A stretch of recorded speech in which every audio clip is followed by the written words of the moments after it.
America ও চীনের মধ্যে উত্তেজনা চলছে। দুই দেশই একে অপরকে চ্যালেঞ্জ করেছে। এদিকে আমেরিকান সেনাবাহিনী তাদের শক্তি বৃদ্ধি করছে। আধুনিক প্রযুক্তি ব্যবহার করে মার্কিন বায়ুসেনা এমন ফাইটার জেট তৈরি করেছে যা পাইলট ছাড়াই উড়তে সক্ষম।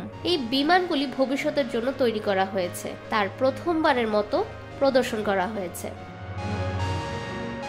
মার্কিন বায়ুসেনা YFQ-42A এবং YFQ-44A নামে যুদ্ধ বিমান প্রস্তুত করেছে। এগুলোকে নো পাইলট ফাইটার জেটও বলা হচ্ছে। এর মানে হলো তাদের উড়ানের জন্য পাইলটের প্রয়োজন নেই।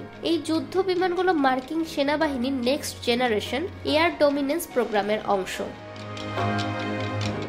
নামের মধ্যেই লুকিয়ে আছে তাদের বিশেষত্ব। তাদের অর্থ YFQ-42A এবং YFQ-44A নামের মধ্যে লুকিয়ে আছে। Y মানে প্রোটোটাইপ, যার মানে এটি বর্তমানে ব্যবহারের জন্য।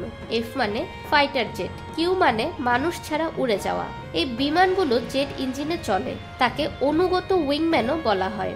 এগুলো F-22 এবং F-35 এর সাথে একসাথে কাজ করবে। তারা একা মিশন সম্পূর্ণ করতে সক্ষম। মার্কিন বায়ুসেনার senior officer general David Allwin এসব জেট সম্পর্কে বিস্তারিত ব্যাখ্যা করেছেন। তিনি বলেন, এগুলো 2 বছর আগে কাগজে নকশা করা হয়েছে। এখন তারা গ্রীষ্মে উঠতে প্রস্তুত হবে। এগুলোর দাম অন্যান্য ফাইটার প্লেনের তুলনায় অনেক কম। তাদের রক্ষণাবেক্ষণও সহজ হবে। এতে আমেরিকান সেনাবাহিনীর শক্তি বৃদ্ধি পাবে। এই নতুন প্রযুক্তির মাধ্যমে আমেরিকা বিমান যুদ্ধের এক নতুন অধ্যায় শুরু করতে পারে।